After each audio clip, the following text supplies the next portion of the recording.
parle d'un temps que les moins de 20 ans ne peuvent pas connaître. Blizzard en ce temps-là développait ses AAA jusque sous nos fenêtres. Et un noble paladin qui dans notre chemin jusqu'au pic du Nord fondre. Maintenant Activision et ses lootbox avant qui nous la mettent en fion. Warcraft 3, Warcraft 3, ça voulait dire.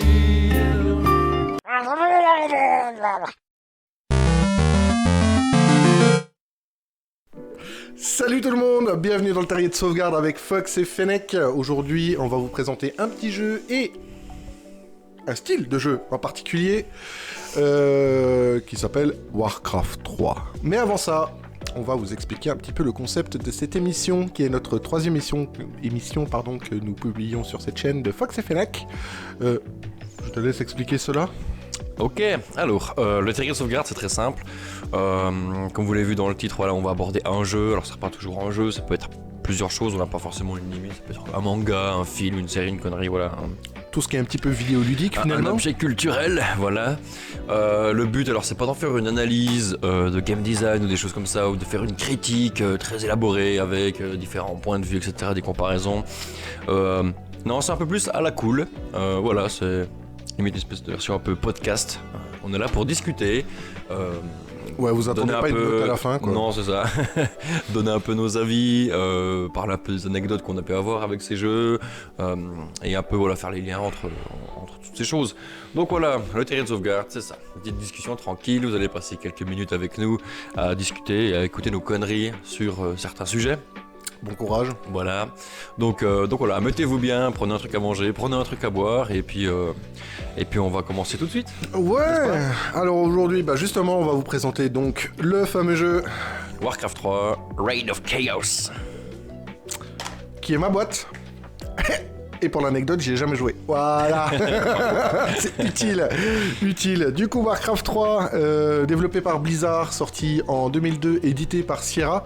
Deux grands noms, mine de rien. Ça a pas l'air comme ça, mais Sierra, j'en ai bouffé des jeux quand même venant de chez eux. Et on va faire une petite parenthèse sur Warcraft 3 Reforged. Oui, petite parenthèse.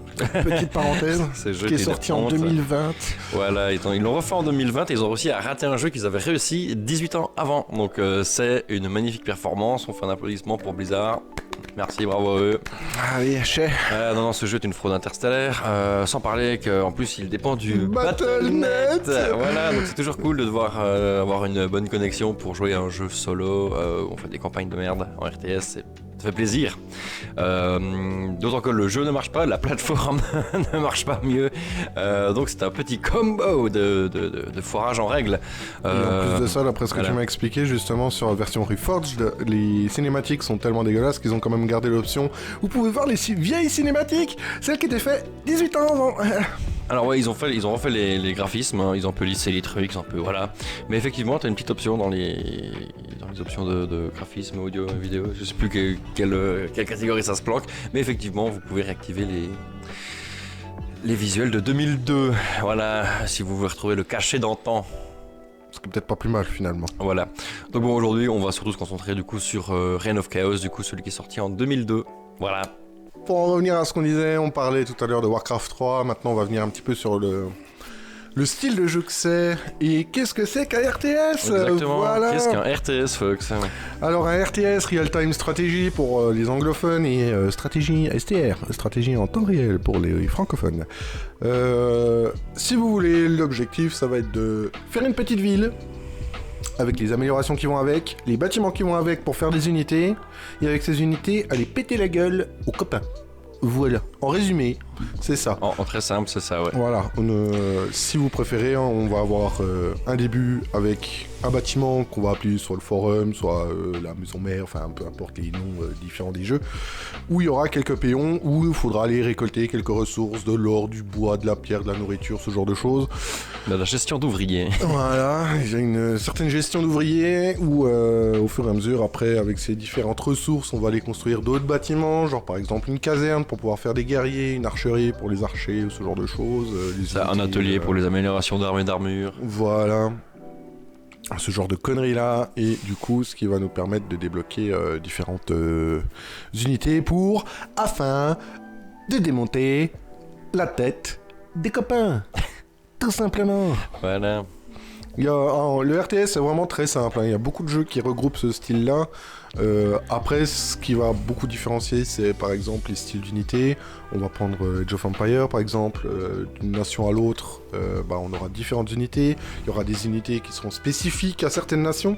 Warcraft, la même chose. Il y aura les orques, il y auront donc que des orques, les humains qui seront, l'alliance. L'alliance, ouais. Voilà, l'alliance qui seront avec les nains, les gnomes, les humains, les elfes, etc. Donc ça va englober plusieurs styles, mais par exemple, on n'aura pas d'humains chez les orques, voilà, à titre d'exemple. Alors, il y aura plutôt les taurennes, les trolls et autres joyeusetés, gobelins et autres planeurs, voilà. La horde. Donc ça va en fonction de certains jeux, soit les de Tiberium par exemple aussi, il y aura 2 factions qui auront des spécificités au niveau des unités, le système de récolte, ils auront des armes spéciales, pardon, parle français, on n'aime pas fait, on va rester poli, mais voilà, du coup le RTS en général, il y a beaucoup de licences, Sudden Strike, Age of Empires, Age of Mythology, Warcraft, Solid, Command & Conquer pour ceux, voilà, Solid de Tiberium, mais Command & Conquer surtout, Alerte Rouge, tout ça, et tout ça, c'est du Starcraft RTS, aussi, ouais, Starcraft, ouais, aussi, exactement. Pour rester chez Blizzard. Et à partir de là, justement, vous allez soit suivre une campagne qui va vous faire développer un peu votre héros, ou vous allez évoluer avec lui tout le long de la campagne, et puis il peut y avoir différentes campagnes en fonction aussi de quel héros vous choisissez ou quelle nation. Ou alors simplement des escarmouches, comme on appelle, ou skirmish. Les parties personnalisées. Voilà aussi. Les escarmouches, c'est plus des missions qui ont été définies par les développeurs, ou en mode vous êtes telle unité, vous allez vous foutre sur la tronche avec ces unités-là. Oui, d'accord, ok. Ou alors les parties personnalisées où vous choisissez tout, votre point de départ, limite. Voilà, c'est vraiment personnalisable à donf, quoi. Voilà. Après, maintenant qu'on a fait le tour des RTS, on va voir un petit peu sur Warcraft 3 les différents événements du jeu. Ah oui, qu'est-ce qui se passe dans ce jeu ? Qu'est-ce qui se passe dans ce jeu, cher Fennec ? Parce que alors moi, je ne peux point t'aider. Ok, on va faire concis. Alors, il y aura pas mal de choses, mais j'entre pas dans le détail parce que, voilà, de toute façon, niveau lore, historique, d'Azeroth, donc du monde de Warcraft et compagnie, il y a d'autres youtubeurs qui s'y attellent et qui le font bien mieux que nous, hein, voilà. On n'est pas là pour ça. Et on n'est pas là pour faire non plus 12 heures de vidéos de l'arrivée des titans à la Légion Ardente, le fléau de Lordaeron, à l'avènement des machins, du puits de soleil, etc. Non. Donc on va surtout se concentrer sur les événements du jeu, en commençant par Reign of Chaos, donc le jeu de base, et en terminant par son extension, donc le Trône de Glace, qui clôture un petit peu ses arcs scénaristiques et qui, pour le futur, amèneront aux épisodes et à la trame narrative de WoW Vanilla. On n'aura jamais le Warcraft 4, pardon. Si, du coup. Le 3 on l'a eu. 2 fois. Ah oui. Ok. Alors, qu'est-ce qui se passe dans-il dans Warcraft 3 ? Alors, la campagne principale s'ouvre sur une espèce de prophète, l'homme Korvac, qui va voir différents héros, différents personnages dans les différentes factions. Thrall pour la Horde, Arthas et Jaina pour l'Alliance, etc. Et qui leur explique que ça va gentiment être le bordel et qu'il faudrait commencer à prévoir un peu le coup. Donc, après ces avertissements plus ou moins bien reçus, plus ou moins crus aussi en fonction des personnages, Thrall va prendre ses guerriers orques et il va mener son clan en Kalimdor sur le trajet. Donc en fait, ils vont quitter le continent de l'Est pour aller sur le continent de l'Ouest.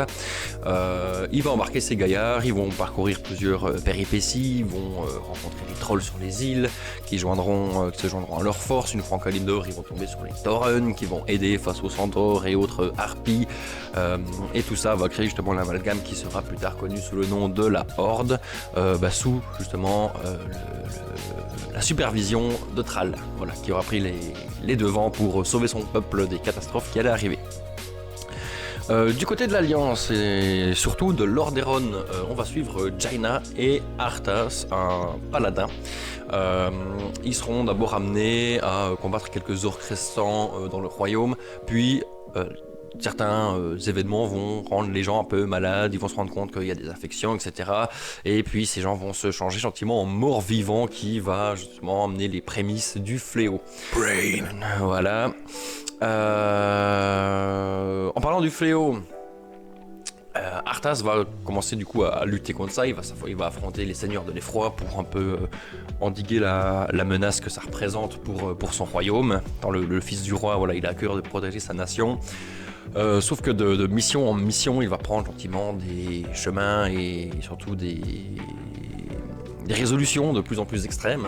Non, Luc, ne va pas du côté obscur. Voilà, et il va gentiment perdre confiance en ses amis, il va gentiment devenir un petit peu taré sur les bords, ce qui va l'amener à la fin, sachant que tout ça est un peu une machination entre le roi Lich, Kel'Thuzad, les seigneurs de l'effroi, justement pour un peu l'embarquer dans leur vil dessein, voilà. Et donc il va se retrouver au Northrend avec son pote nain dont j'ai complètement oublié le nom, afin de récupérer l'épée runique Frostmourne qui était censée lui donner la force et la puissance nécessaire à détruire les seigneurs de l'effroi et à lutter contre le fléau mort-vivant, afin qu'il ne rase pas Lordaeron, son petit pays. Ce faisant, il va complètement se faire corrompre par l'épée qui est liée au roi Lich, si je dis pas de conneries. Voilà, à force d'entendre cette voix, etc., il va finir par se retourner, voilà, il va tuer les nains restants au Northrend, et il va peu à peu sombrer dans les ténèbres. Et il reviendra donc en Lordaeron, pardon, je vais y arriver, en tant que chevalier de la mort, affilié du coup au fléau mort-vivant. Là, il va assassiner son père et commencer à ravager lui-même joyeusement le royaume qu'il s'est promis de protéger.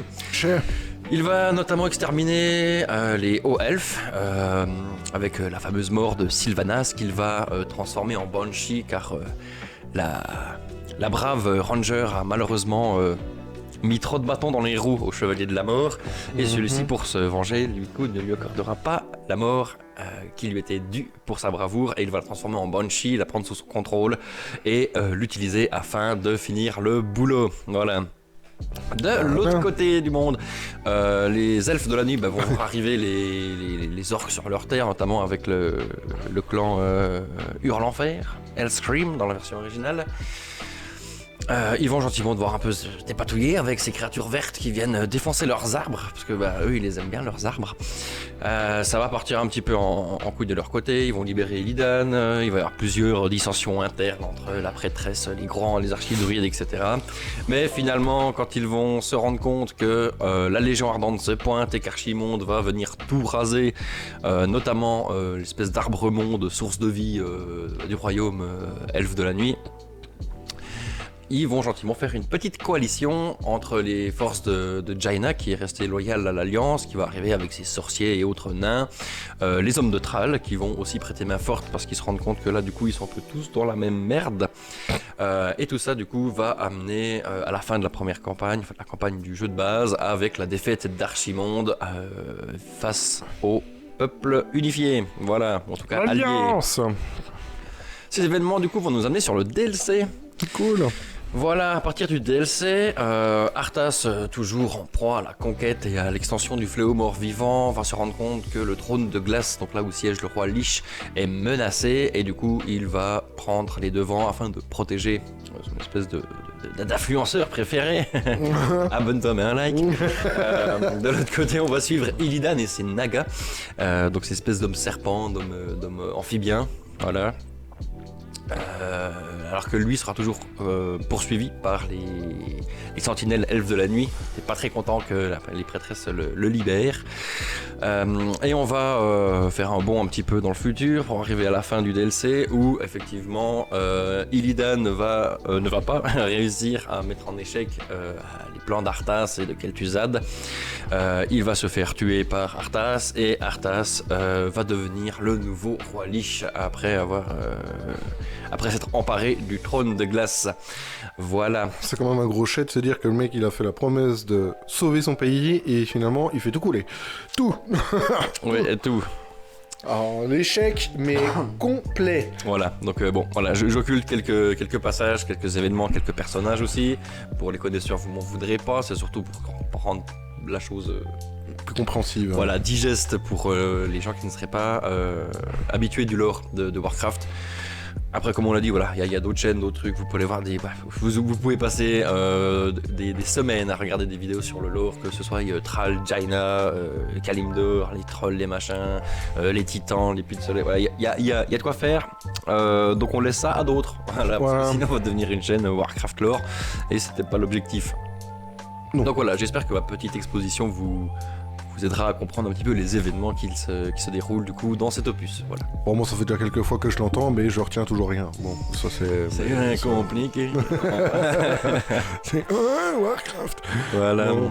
Après, après toutes ces péripéties, on retrouve justement le WoW Vanilla, donc World of Warcraft, MMORPG, World Warcraft, où on choisit si on est de l'Alliance ou de la Horde. Après, il y a les pandas, tout ça qui viennent plus tard, mais avec les futurs DLC. Oui, et d'ailleurs pour ceux qui avaient joué à la fondation de Durotar, donc l'espèce de dernière campagne du coup du DLC du Trône de Glace, voilà, quand les Pandarians ont été annoncés pour Mist of Pandaria, ça devait être les seuls gogoles qui devaient pas être étonnés de voir des gros pandas géants dans cet univers. Voilà. Avec Shen, je crois, si je dis pas de bêtises. Professeur Shen. Non, Shen le panda. Shen Je le crois que panda. c'est Shen, je sais plus. J'aurais dû Shen, vérifier. mais Shen, c'est un arbre, non? Ta gueule. Voilà. Voilà, sinon il y a autre jeu, il y a Hearthstone qui reprend un petit peu tous les héros avec un système de deck, c'est un jeu de cartes, un petit peu à la Magic, en beaucoup plus Les cartes à simplifié. collectionner. Voilà, c'est ça. Si Team Magic, voilà. Levez-vous, Planeswalker du monde. Vous jouez au jeu que vous voulez, c'est bien. Compris. Au secours. Et puis, voilà, je pense qu'on a fait plus ou moins le tour par rapport à ça. Ouais, peut-être, voilà, on voulait faire une petite parenthèse, un petit mot sur Reforged. Du coup, ça reprend exactement tout ce que je vous ai raconté tout à l'heure. Donc, rien de nouveau sous le soleil d'Azeroth. Sauf que ça marche pas. Un exemple, il y a une quête à un moment où vous êtes avec vous dirigez un héros sentinelle des elfes de la nuit et vous sortez d'un temple qui est en train de s'effondrer. Donc vous avez c'est une toute petite mission, mais vous avez deux choses. Vous avez une petite base en haut de la carte qui est attaquée par des monstres. Vous avez quelques bâtiments, quelques ouvriers afin de développer et défendre la base, créer des tours de défense, créer un petit peu des unités afin de tanker un petit peu ces assauts. Et de l'autre côté, tout au fond de la map, vous avez votre héros avec 2-3 de ces compagnons, de ces guerrières de poche qui doivent fuir. Se rendre à une caverne ou un bateau, je sais plus exactement, bref voilà, ils ont un objectif, ils doivent se rendre à cette position afin de quitter les lieux. Donc la mission se termine quand vous quittez les lieux avec votre héros. Deux choses. Premièrement, à chaque fois que je cliquais sur la map pour revenir à la base, le jeu crash, se déconnecte, je me retrouve sur le portail du Battle.net. Déjà ça fait plaisir, je vais pas pouvoir gérer la base. Deuxièmement, je me dis on va faire très simple, on va juste suivre le champion. De toute façon on n'était pas très loin, il n'y a pas beaucoup d'ennemis, on peut littéralement skip 80% de ce qu'on est censé faire dans cette quête sans être péjoré de quelque manière que ce soit. Donc, je prends mon petit héros et puis j'avance, je fais mon petit bout de chemin. Sauf que des fois, il faut un peu, pousser la caméra pour voir un peu ce qu'il y a plus loin. Non, parce que si on fait ça crache aussi. Il y a un erreur envoyé à l'entrée du Battle.net. Alors, je sais pas si je suis le seul à avoir eu ce genre de truc affreux, mais voilà. Donc, en fait, c'est une quête où j'ai lock ma caméra sur mon héros et puis qu'on a avancé gentiment et puis que j'ai juste skip cette mission, littéralement. Je me suis juste déplacé jusqu'au bateau avec mon champion pour passer à la mission d'après qui, heureusement, n'était pas autant buggé. Et ça, c'est des trucs qu'il y a eu plusieurs fois. Alors là, c'est un peu le gros truc que vraiment je me rappelle, ça m'a choqué.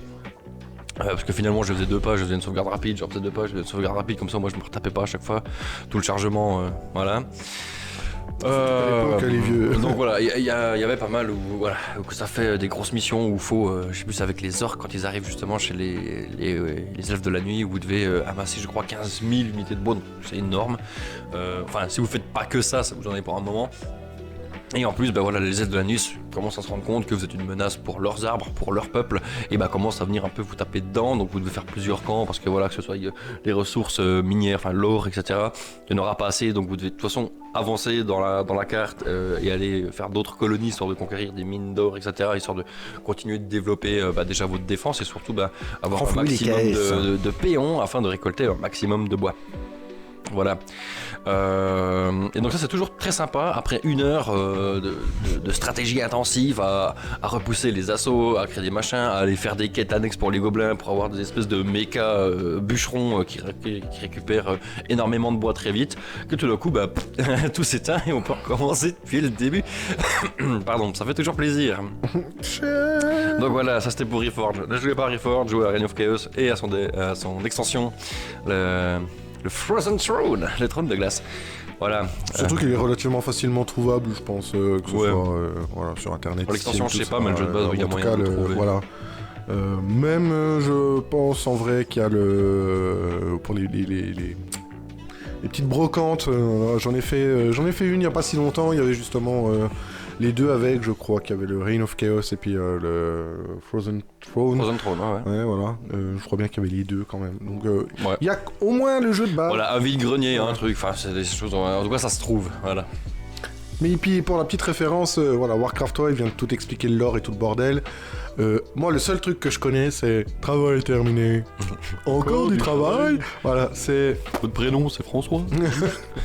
Voilà, c'est le truc que je connais, quoi. Ouais. Par Ner'zhul. Oui, tu vois. Ah, mais il a fallu longtemps pour comprendre qui était ce con. Mais ça, fallait faire ce qu'il y avait avant, voilà, n'est-ce pas? Parce que si on sait pas pourquoi les orques sont verts dans cet univers, on comprend pas non plus. Parce qu'ils étaient pas verts à la base. Non, ils étaient bruns, je crois. Ils sont bruns à la base, ils ont été corrompus par les sangs des seigneurs des abysses, une espèce de gros monstre là, dégueulasse. Et j'ai oublié le nom de celui qui les corrompt, et du coup ils sont affiliés, ils sont un peu sous son pouvoir. Et du coup c'est quand ils deviennent un peu corrompus par la Légion Ardente qu'ils deviennent verts. Et d'ailleurs ce qui est super c'est que dans cette campagne vous avez aussi les orques du chaos, du coup, une espèce d'orques du chaos. Vu qu'ils sont libérés de cette domination, le Seigneur des Abîmes qui les avait déjà corrompus les a recorrompus et du coup ils deviennent rouges cette fois. Ah, super. Pour faire très simple, voilà. Donc il y a du step up dans la corruption des orques. Déjà, bon, on va faire un code couleur de la corruption de la Légion Ardente, voilà. Le vert, level 1, le rouge, level 2. Non, mais en plus les trucs du chaos ils sont méga vénères parce qu'ils frappent avec des types chaos justement qui bûchent un peu tout. Ils ont des résistances et des dégâts de buff. Donc les grunts, là, l'espèce de guerrier de base orc du chaos, il en prend 3 normal, donc c'est... Ah ouais, quand même. Alors il y en a pas beaucoup où eux t'agressent et que tu dois vraiment tanker, mais il y en a pas mal où toi tu dois aller détruire des petites bases. Mais voilà, des petites bases, je veux dire, ils ont un quart de ce que t'as et ils tiennent l'assaut. C'est raide, c'est vraiment des unités qui sont raides. D'ailleurs il y a un moment où tu les joues avec le camp justement Hellscream, avec les hurlants enfer. Ouais. Tout le monde est corrompu, tu fais des péons du chaos et tout.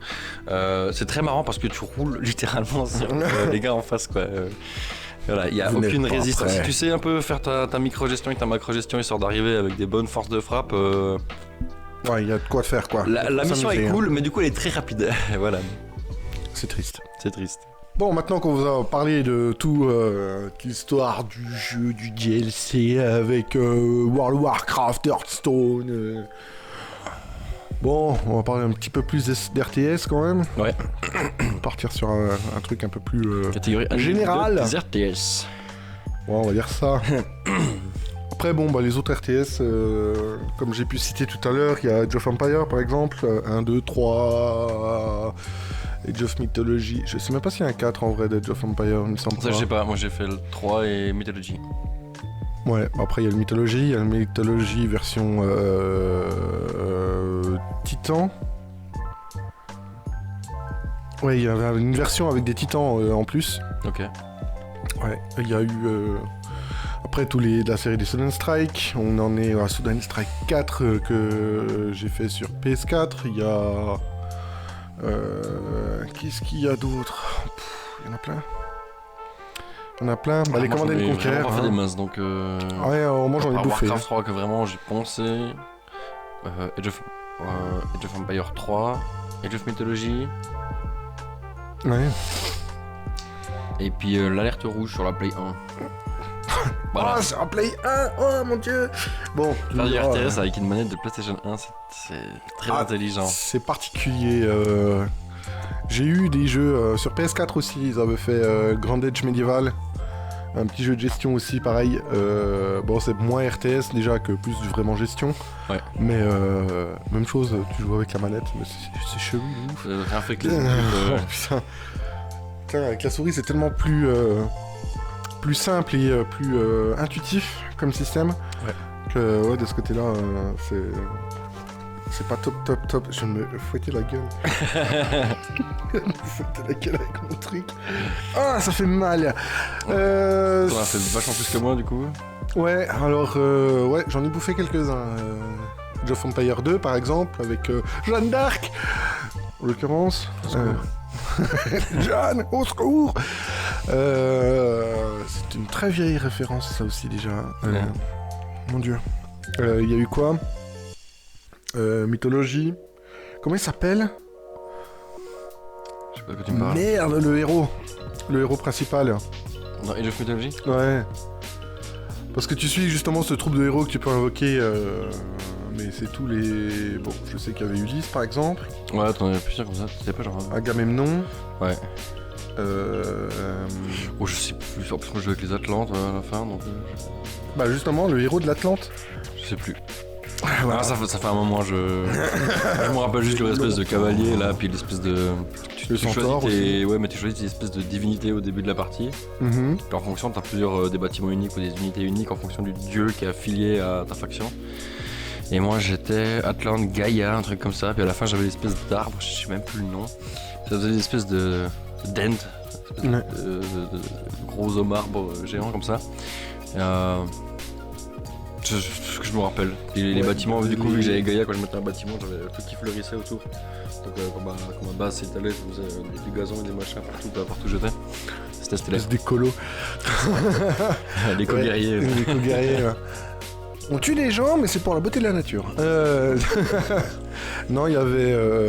Ouais, il y avait les trois factions. Il y avait les Grecs, les Égyptiens et les Scandinaves. Ouais, Je me souviens les de ces Atlantes. trois-là. Ah, les Atlantes, c'était pas aussi grec Non, alors ça ressemblait beaucoup aux Grecs, mais non, il y avait des trucs qui changeaient. Faudrait que j'y rejoue à celui-là. Ah ouais. J'avoue. Non, bon, Ah putain, non, il y avait aussi les.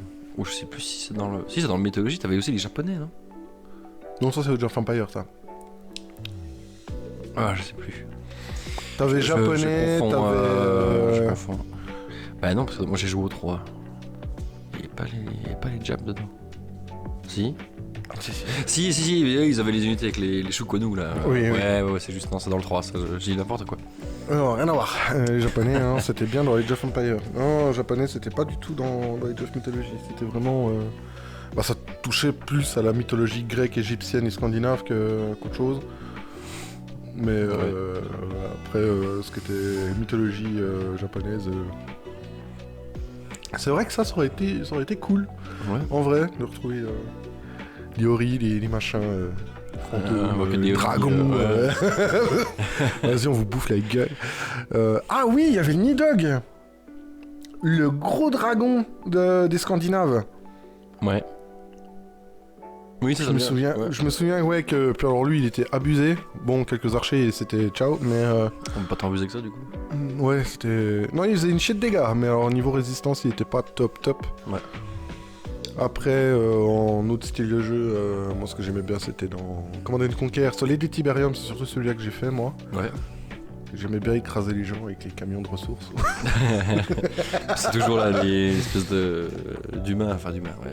Ouais, ça reste des faction humains. de base, mais puis le node. Ah, mais les deux, c'est une faction, c'est c'est des toujours- humains, en fait. Ouais, mais c'est toujours ces factions-là. Ouais, il y Je a me rappelle le plus la Node, première. il y avait le Node et Je sais pas. l'autre avec la queue de scorpion, là. Non, c'est ça le node. Rouge avec la queue de scorpion noir. Non, le Node, c'est les jaunes. C'est les jaunes le node? Je crois bien que c'était les Oh jaunes. putain, je sais plus. C'est Oh mon dieu. trop vieux. Enfin, trop- bref, ouais, ça fait trop PlayStation 1, longtemps. tu vois le délire. C'est... Oh bah PC, c'était 1998. Je me souviens que j'ai joué ça. Je sais pas, ça avait plus de 20 ans en tout cas. Donc, Ouais, c'était au début des années 2000 que je jouais à ça, moi. On est tellement vieux. Non, mon dieu. Non, ça va pas l'air comme ça, mais on vous emmerde. Cordialement. Après, sinon, non, Age of Empire, après, je me suis beaucoup tapé le 2, mais le 3, pas trop. Ouais. Bon, après, je sais pas. Moi, je trouve que le 3, après je me rappelle pas tout, il y avait la campagne avec Morgane et puis la meuf pirate, là, Lizzie, Elisabeth, je sais plus quoi. C'était cool. Parce qu'ils étaient pas pétés, c'était pas des champions à la Warcraft où vraiment c'est. Ils lead le combat, ils ont des compétences de soins, des AOE, des machins. Non, ils ont des petits trucs. Je me rappelle, la pirate, elle avait un truc à longue distance qu'elle pouvait tirer. Puis ça mettait. Alors, c'était une balle qui mettait une pétée de dommage. Peut-être ça l'a fait de damage. Mais voilà, il y avait pas mal de cooldowns. C'était pas un truc que tu arrivais et que tu spammais en mode. Ouais, du coup, t'arrivais à une unité qui faisait un peu chier, qui arrivait sur la fin de sa vie, tu lui mettais ça, voilà, on passait à la suivante. Mais ça jouait beaucoup plus sur les unités que sur les héros. Ouais. Pas comme Age of Mythology finalement, du coup. Bah, je sais pas, parce que tu vois, Age of Mythology, je me rappelle pas des héros, je me rappelle vraiment des unités. Ah si, tu pourrais t'avais des héros. Oui, je sais qu'il y avait Ajax aussi, d'ailleurs, le gros avec le bouclier. Ouais. Lui qui avait son pouvoir spécial, qui a un coup de bouclier, ça faisait voler l'unité ennemie.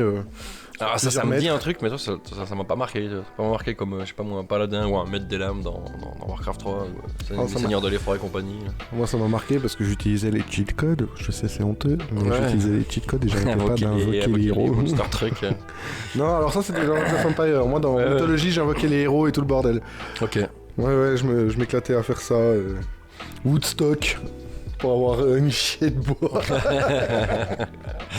Aïe. Non, après Age of Empire, oui, effectivement, il y a eu des cheat codes. Moi, c'est surtout ça, je me rappelle les gros Monster Truck là où t'arrivais, tu passais les remparts, et ça one-shot quasiment tout. C'est très fun, mais c'est pas. Ouais, c'est pas incroyable. Ouais, voilà, quand t'es gamin, qui a envie de t'amuser, tu fais ça, mais. Non, après, Sudden Strike, qui est. Là, c'est complètement rien à voir. Là, on tapait plutôt dans le monde médiéval, légendes gréco-romaines, tout ça.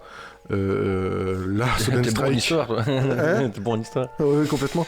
Oui, bon, en même temps, il y avait les Égyptiens. Hein, bon, alors. Ta gueule déjà.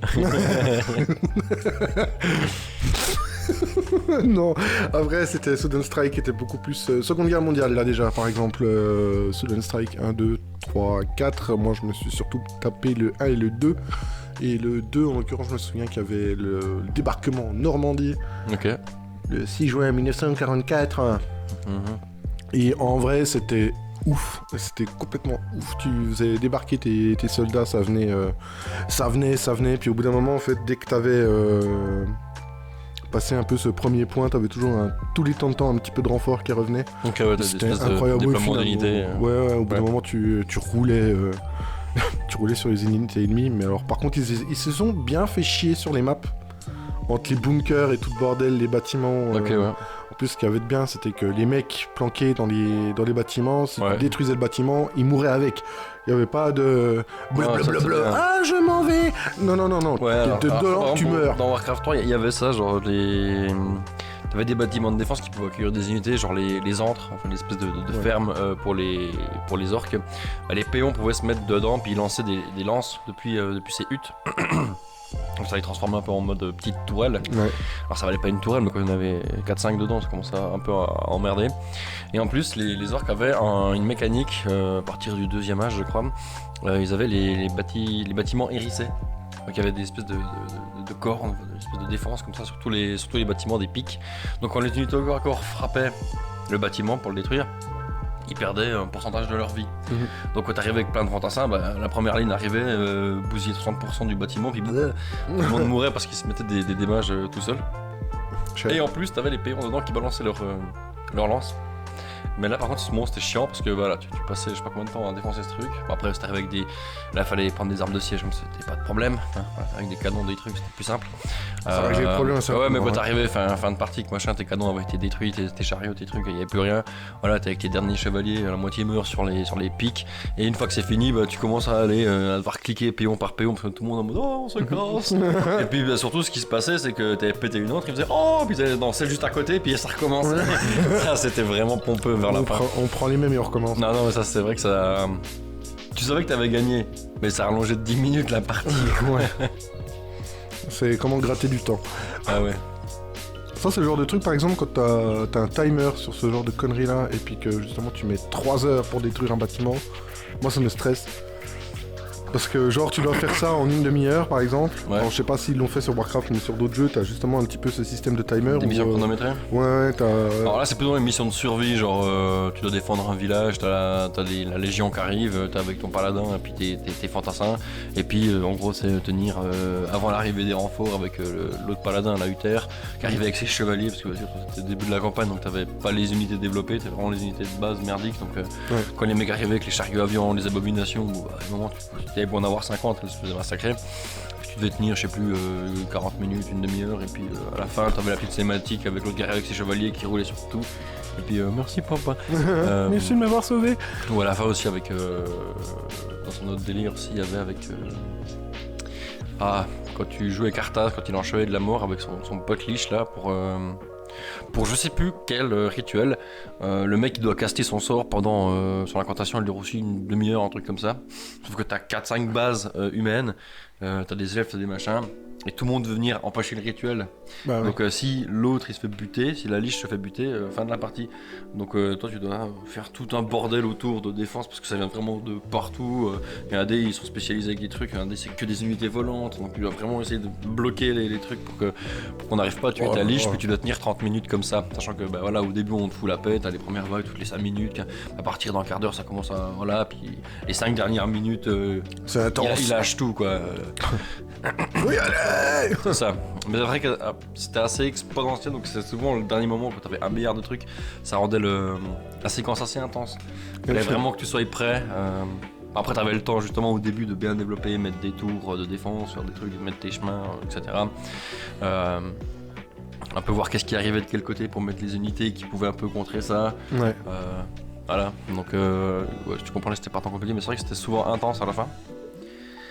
En Excellent Strike. Mais après il y avait pas, voilà, vous avez une demi-heure pour détruire la base adverse, non, ça je crois pas qu'il y avait ce genre de truc. Alors nous on avait, dans Excellent Strike en l'occurrence je me souviens je crois, si je dis pas de conneries, il y avait aussi le système de tu dois défendre pendant 15-20 minutes. Ouais. Alors t'as les Panzer Tigres en face, t'as des petits Sherman, du truc, un coup de Panzer, ça, allez hop, ciao bye.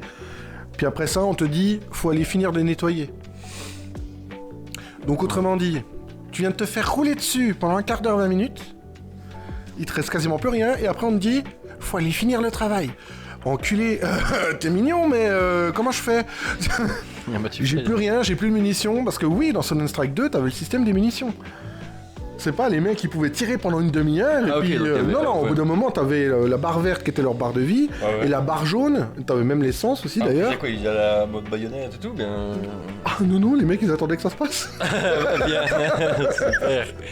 Au bout d'un moment, j'ai plus envie de me battre. Bah vas-y, non. Au bout d'un moment, justement, ce qui se passait, c'est que tout, pour les munitions, ils avaient différentes quantités. T'avais les ingénieurs qui pouvaient poser des mines, ouais. T'avais les unités qui avaient des grenades anti-chars, et puis d'autres qui avaient des grenades juste anti-personnel. Mais les chars, la même chose, eux, ils avaient l'essence et les munitions, donc au bout d'un moment, ils te défoncent. Mais en fait, ce qui est marrant, c'est que ça prend sur le même truc de munitions, en fait. Donc si les mecs ils tirent juste sans, à la mitrailleuse, sans tirer des coups de canon, ok, ils font peuvent plus rien, tirer. Ils se déplacent plus, ils tirent plus, ok. Voilà, au bout d'un moment c'est bon, on va aller chercher les camions de ravitaillement à l'autre bout. Ouais, non mais c'est ça, il y avait comme des unités pour remplir les ouais, mais poches. pas toujours, hein. Ok. Pas toujours, non, pas toujours. Il y avait un code aussi. Un petit code. Le Superman. Le Superman. Alors en fait, non, c'était pas une munition illimitée justement. C'était au bout d'un moment, quand tu voyais que c'était trop la merde, je faisais Superman, il me restait un pecno, hein. Ouais. Et j'allais en fait contre les chars adverses pendant que tout le monde lui tirait dessus. Ouais. Puis du coup ça explosait les chars ennemis. Du coup tu te déplaces, t'as tout le monde qui est en mode... Et puis en fait tu détruis mais en passant à côté.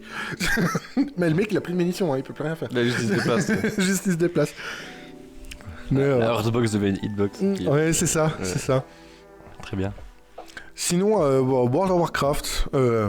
Pardon, Warcraft. Oui, World of Warcraft, si, oui. Je peux en parler vite fait. Ouais, c'est pas du tout un RTS, mais...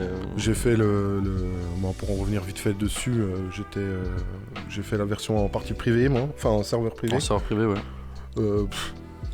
J'ai joué une semaine, peut-être, et puis j'ai lâché l'affaire. Moi, j'ai eu 2-3 épisodes où on jouait avec des potes, mais ouais, souvent en serveur privé. De toute façon, à l'époque, j'avais pas assez d'argent de poche pour me payer un abo, donc c'était Voilà. la même chose.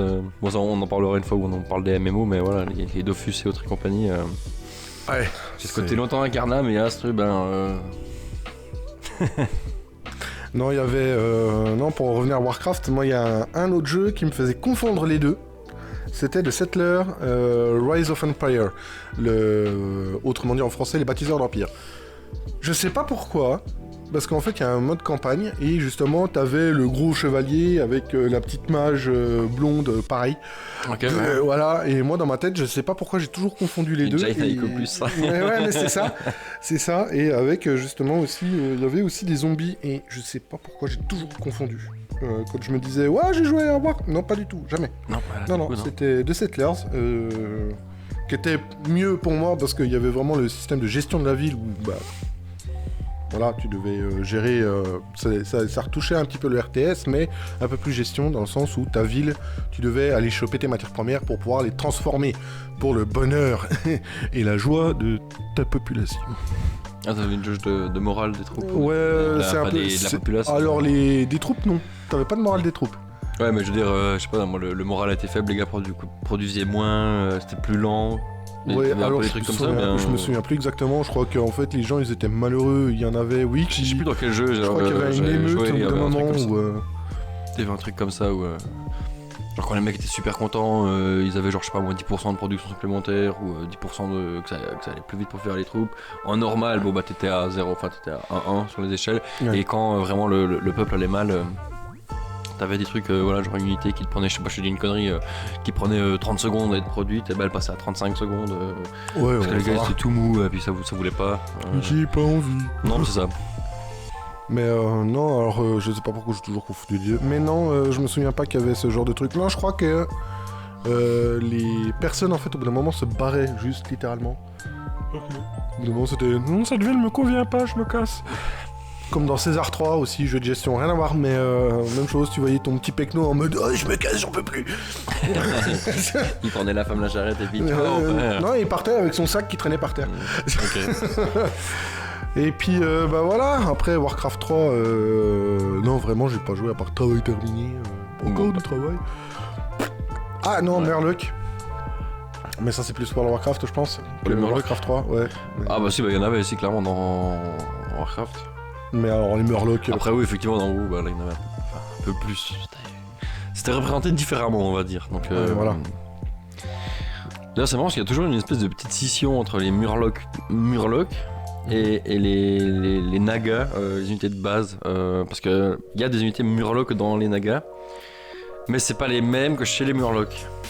En fait, j'ai jamais compris s'il y avait vraiment deux lignes évolutives différentes, une Naga et une des Murlocs, ou si c'est juste qu'ils avaient splitté certaines unités pour faire un peu les trash mobs neutres, et puis celles qui étaient dans les Dans Nagas. une faction, ouais. Ouais, parce que genre les esclaves Nagas, c'était les ouvriers de base, c'était une espèce de petits Murlocs tout blancs, tout queue, tout séchés comme ça.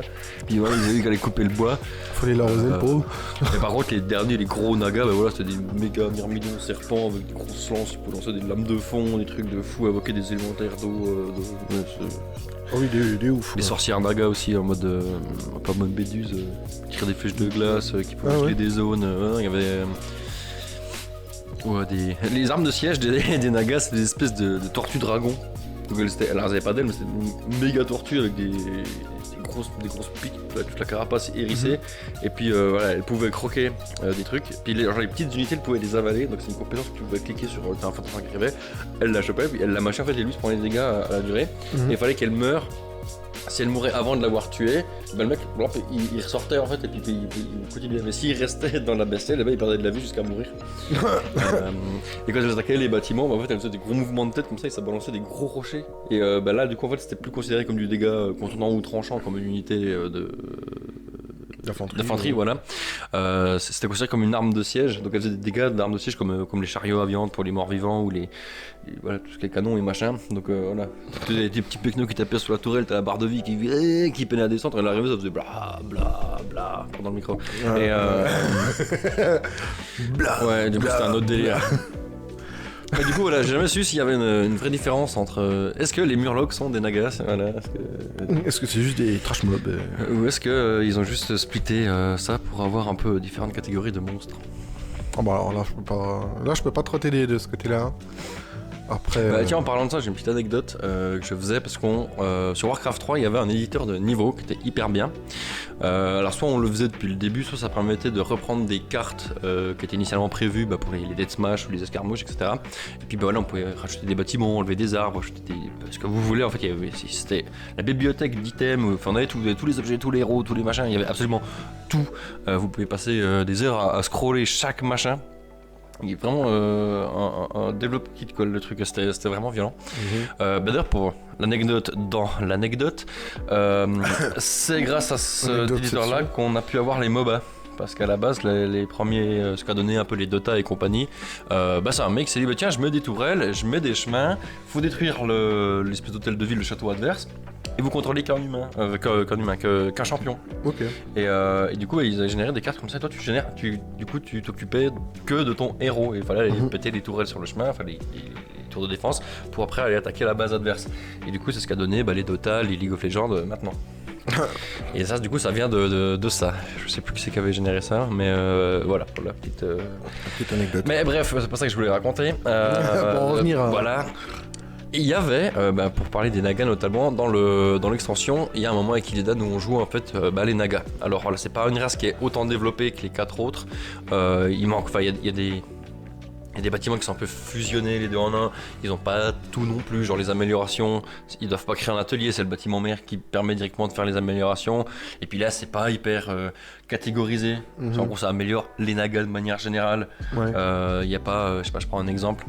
Vous êtes chez les elfes de la nuit, voilà. Vous avez par exemple les améliorations de tout ce qui est armure de cuir et d'écailles, machin. Donc ça c'est pour les unités légères, genre les chasseresses ou les archers. Et de l'autre côté, les armures plus lourdes ou les écorces pour les bâtiments, les trucs comme ça. Vous avez l'amélioration des lances. Donc c'est pour les chasseresses, les trucs comme ça, et l'amélioration des arcs. Donc ça c'est tout ce qui est unité projectile. Et en fait tout est un peu catégorisé, donc tu peux pas juste monter un truc et tout le monde step up. T'es vraiment obligé de step up tous les types d'unités dont tu as besoin, tout quoi que tu veux utiliser pour que quand tu arrives à la fin dans les gros fights, leur niveau de puissance, de protection et de dégâts soit au max. Là c'était un peu plus simple parce qu'il y avait un petit peu c'était pas tout hyper, il y avait pas 3-4 catégories, il y avait 2. C'était en gros il y a les guerriers, les mages, les armures. Et l'armure c'était pour tout le monde.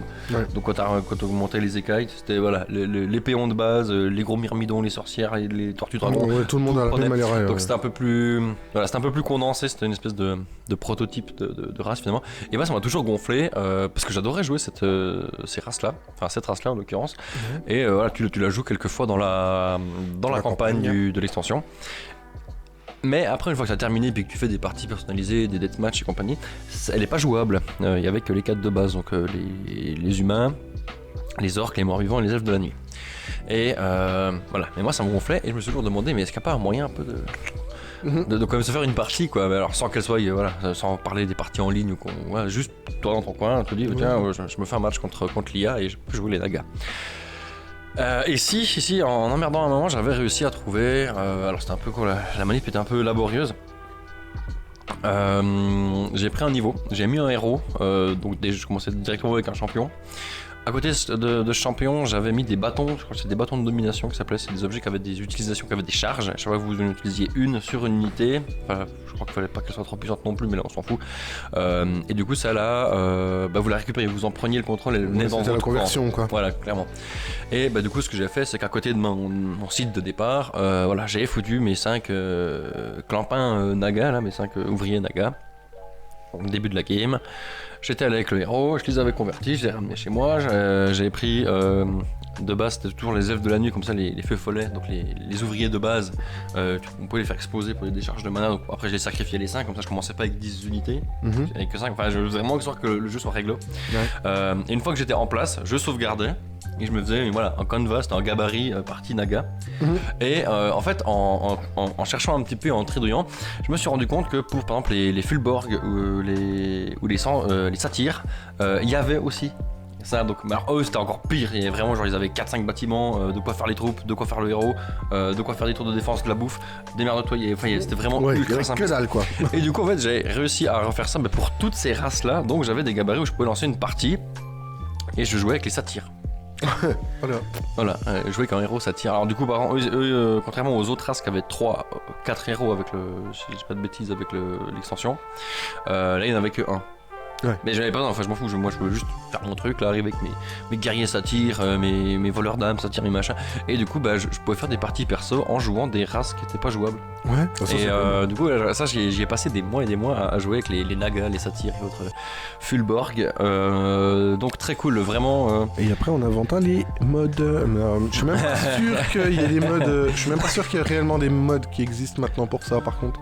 Pour le Warcraft tu dis bien. Alors je pense qu'il y a des modes pour Warcraft. De toute façon il y a toujours moyen. Il y en a même, je suis sûr qu'ils ont réussi. Ouais mais là t'avais vraiment tous les outils pour faire ce que tu voulais quoi. Donc le jeu te le permettait pas de le faire, mais toi t'allais, tu faisais ta map éditée, et hop, tu jouais les nagas si tu voulais jouer les nagas quoi. Maintenant, je pense que maintenant avec les mods, ils ont même, je pense que même les modeurs, ils ont réussi à mieux faire le graphisme de Warcraft 3 sans que le jeu plante. Alors ça je sais pas, je me suis pas renseigné sur la question. Mais non, de toute façon les modeurs c'est des ouf. Pour ça, non, ils font des trucs de dingue les gars. Donc, j'ai vu, il y a certains jeux, genre en parlant de RTS, un petit peu dans ce style-là aussi. C'est pas tour par tour, c'est vraiment RTS aussi. C'est Mount & Blade 2 Bannerlord qui est sorti il y a pas si longtemps d'ailleurs. Moi j'ai joué de son Early Access qui est sorti en 2020 aussi. Et c'est un peu système gestion pareil, on a notre petit héros, notre personnage, nous en fait, où on va aller recruter des mecs, on va aller faire la guéguerre par-ci par-là, mais on va gérer le combat de nous-mêmes. Ou alors on peut le faire en mode automatique, mais généralement on va le faire de nous-mêmes parce que c'est quand même vachement plus cool. Et ils ont fait des modes, mais genre par exemple Warhammer. Mais en fait, ça refond tout le jeu. Ça part, la map à la base, ça s'appelle Calradia, la map de base, où il y a 6 factions. Et là, ils ont fait en sorte, et ils sont encore en développement, d'avoir les vampires de Warhammer, les nains, les Bretonniens, tout. Ils s'éclatent à faire ça. Refondre de la scène graphique. Ah ouais, non mais filtre Warhammer sur le jeu. Et avec des compétences. Normalement, dans Mount & Blade 2, justement dans Bannerlord, il n'y a pas des compétences genre des boules de feu ou ce genre de trucs.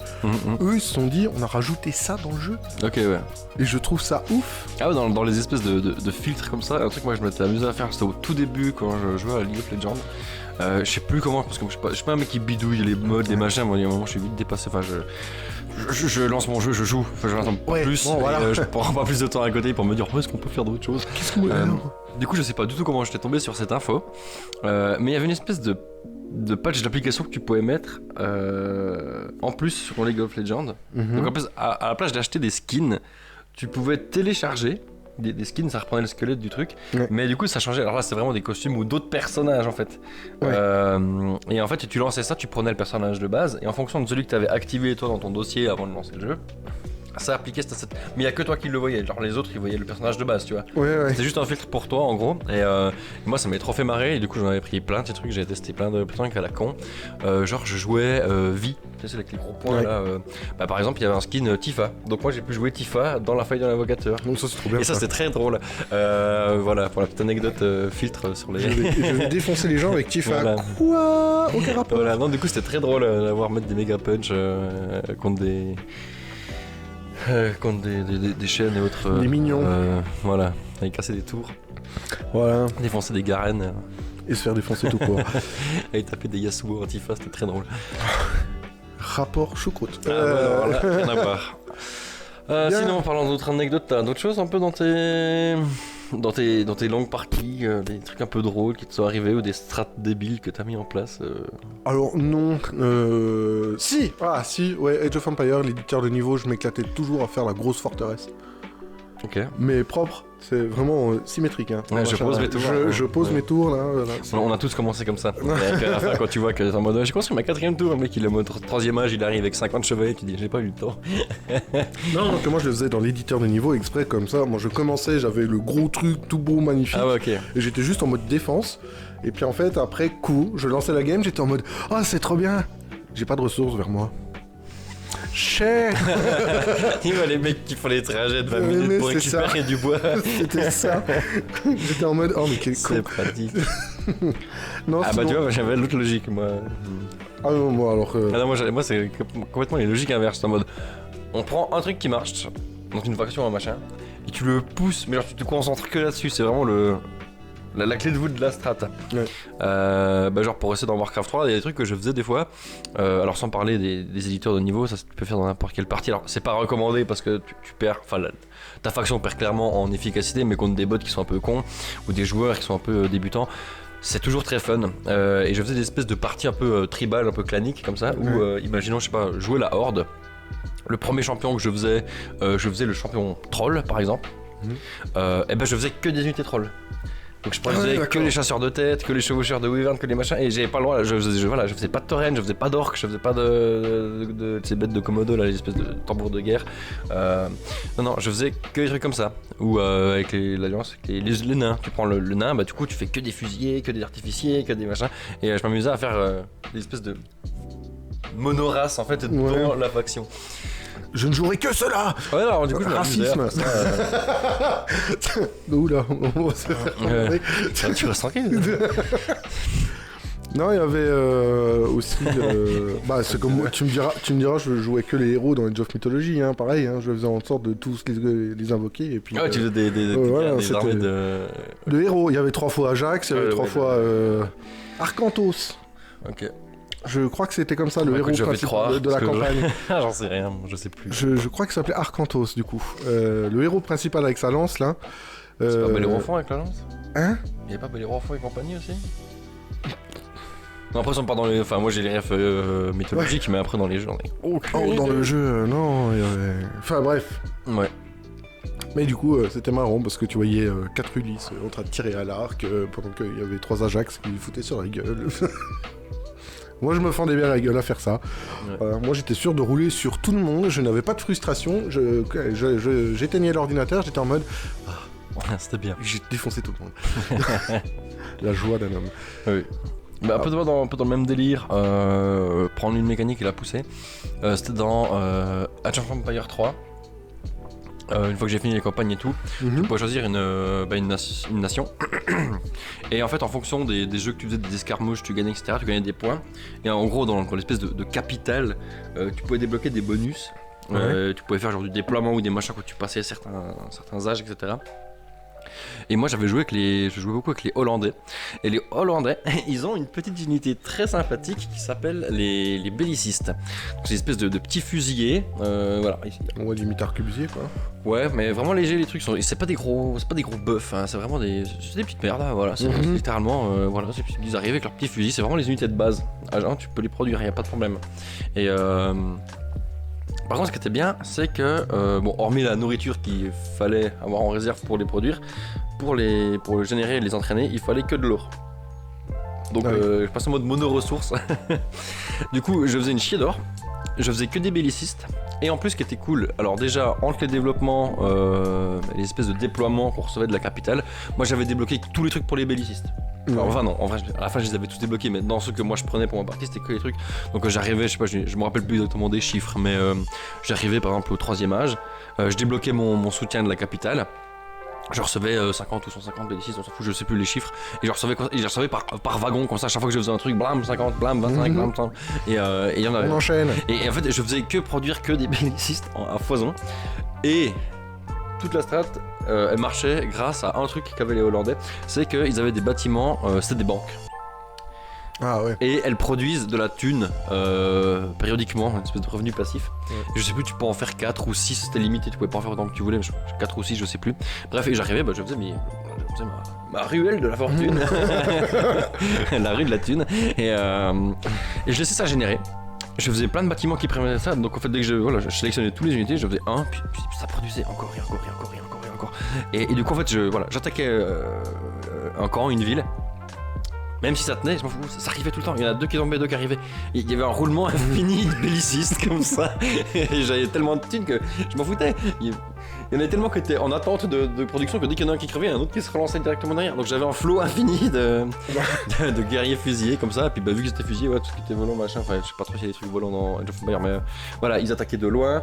Et surtout, ce qui était marrant, c'est que justement, quand il y avait un peu des gars un peu chiants ou des unités un petit peu costauds, vu que j'avais plus de macro-gestion à faire, vu que j'avais pas besoin de m'occuper de ma ville en gros, ce que je faisais c'est que je sélectionnais toutes les unités que je pouvais sélectionner, et puis je faisais que de la micro-gestion en mode, voilà, ces 50 types tirent sur ce gars-là.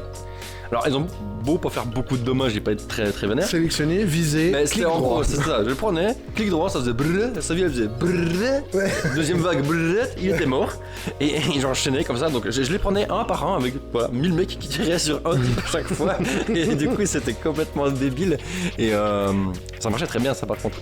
Oh bah, tu m'étonnes. Dans le bon expat, du mini-maxage à fond, mais ça marchait très bien, et ça c'était très drôle, donc moi c'était un peu mon anecdote pour les Age of Empires 3 avec les bellicistes hollandais. Bon souvenir. Bon alors là comme ça, moi j'ai plus forcément d'anecdote, mais Ouais. non c'est vrai que non mini-maxage non j'en ai pas non plus. Non moi je sais que j'étais un gros tricheur à ce niveau-là, ça m'a bien fait marrer jusqu'à maintenant. Ouais. Je m'en fous, je jouais solo, hein. J'ai jamais joué en ligne à ce niveau-là parce que justement je sais que je suis nul, donc ça va juste de la frustration gratuite. Alors moi, au début quand je jouais avec Warcraft 3, j'avais un pote qui l'avait aussi, avec l'édition comme moi, même pas le même pack là. Et ouais, j'ai un peu dans le truc là, on pose les jolis trucs, on fait des tourelles symétriques, etc. Il y a un peu ce côté un peu Sims, plus que jeu de stratégie, c'est en mode moi je veux faire ma ville. Et je l'ai vu une fois jouer, et du coup je m'étais dit tiens on va commencer les gens, on commençait à avoir gentiment une connexion qui permettait de faire des parties avec des gens qui étaient pas chez toi. La DSL. Voilà, exactement, avec les bons vieux boîtiers à lumière verte et orange là. Qui coûtait une blinde. Voilà, donc on pouvait commencer à prévoir ça, et je l'avais vu jouer une fois, puis moi je pensais être bon, tu vois. Alors sans me faire chier à développer trop ma ville, mais voilà, entre les parties tribales, les machins et trucs, je me suis dit tiens je touche ma ville, on va peut-être un peu se confronter aux gars du quartier quoi. Et je l'avais vu faire une partie lui jouer avec les elfes de la nuit. Il y a un moment, je comprenais tellement plus ce qui se passait. Et ça faisait pas longtemps, genre ça faisait, je sais pas, 10 minutes que la partie avait commencé. Je voyais des machins, genre notification, amélioration terminée. J'étais là, mais je t'ai pas vu la lancer, à quel moment tu l'as lancé quoi. Et les raccourcis clavier. Mais voilà, et en fait il avait des trucs comme ça, et c'est genre à cette époque aussi que je me suis dit, que j'ai compris que oui, tu fais pas une caserne, t'en fais 3-4. Comme ça, quand tu vas produire 4 types, chaque caserne en produit un, ils sortent tous en même temps et ils sont prêts, t'attends pas à chaque fois qu'il y a un con qui sort. Mais enfin, après, voilà, j'étais très jeune à l'époque, donc je pensais juste qu'il fallait. T'avais ton bâtiment, tu te démerdes avec ça quoi. Ouais, et alors que non, pas du tout. Donc c'est vrai que le voir jouer ce pote à l'époque, ça a un peu remis en question ma compréhension du jeu. En fait, c'est même plus une question de compréhension du jeu, c'est une question de compréhension de comment je dois rouler sur les autres. Oui, mais c'est une question aussi de compréhension de la stratégie, de la gestion d'une ville. De manière réaliste. Quand le but c'est là, genre t'as 40 minutes pour clore ta partie, faut le faire. Eh bah oui, tous tes bâtiments, tu les triples, tu les doubles, tu fais ce que tu veux, mais il faut que ça sorte, faut que ça parte, et que quand tu produis c'est pour ça typiquement Age of Empires 3, j'ai jamais eu de problème, parce que je sais plus la caserne qui faisait les bellicistes. Voilà, j'en faisais trop, je sais pas, j'en faisais 6 ou 7 dans la ville, comme ça si je me faisais attaquer, qu'il y en a une qui pétait, je m'en fous, et une autre qui prenait leur lait, et puis voilà. Et ça aussi, pour avoir tes chaînes d'approvisionnement, tes gestions d'unités, etc., c'est des trucs que t'apprends. Alors, voilà, bon, quand t'as 10 ans, tu vas pas commencer à faire de la micro-gestion de fou, on est d'accord. Mais du coup, en grandissant, effectivement, c'est un truc qui m'a un peu orienté dans la bonne direction pour comprendre ce qui se passait dans un RTS, quoi. Ouais, alors non, moi j'étais toujours en mode non, je fais ma petite construction, je fais un truc joli, j'aime bien, je veux faire une défense. Et de l'autre côté du spectre, t'as les champions de StarCraft 2 qui sont à 420 actions par minute. Ouais, voilà. Où les gars, t'as l'impression qu'ils font de la dactylo. Leur écran, c'est juste des switches de screenshots. Tu sais pas trop ce qui se passe, vous avez win, t'es là, très bien. D'accord, très bien. Ça s'est bien passé. Moi j'aime bien avoir mes unités, leur foutre sur la gueule tranquillement, tu poses ta souris, tu regardes. Ou les chaînes d'ordre aussi. Ça, le jour où j'ai compris ça, c'était ouf. Genre, je sais pas, t'as un mec qui construit, t'as un ouvrier qui construit une maison, tu peux resélectionner cet ouvrier, puis avec, je sais plus si c'était contrôle ou shift, je sais plus, voilà, tu pouvais dire, après ça tu construis une maison, et après tu construis une tour, et quand t'as mis la tour, tu vas refaire du bois. Ça m'a aussi, le jour où j'ai compris ça, je me suis dit, on peut faire ça, c'est pas à chaque fois que t'as fini un truc, tu dois retourner à la base, relancer un truc. Non, le gars, tu lui donnes une suite de 50 ordres, et puis occuper 1 heure, ça va très bien, quoi. Tu peux l'occuper jusqu'à la fin de ta game, hein. C'est ça qui est pratique. Enfin voilà. Bon, moi perso, je pense avoir fait le tour. Je pense qu'on arrive au bout un peu de ce qu'on avait à raconter comme conneries, comme bêtises entre Warcraft 3, les anecdotes de jeu, les RTS. Un petit mot de la fin, Foxy. Travail terminé. Voilà. Bon, vu que le travail est terminé, on va clôturer. Vu qu'il y a encore du travail, on va s'atteler à la suite de nos petites productions vidéo, n'est-ce pas?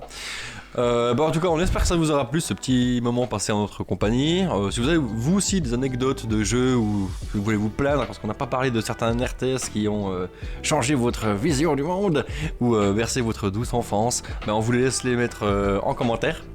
Et puis sinon, on se voit tout bientôt pour une prochaine vidéo. C'était Fox et Félec. Ciao ciao.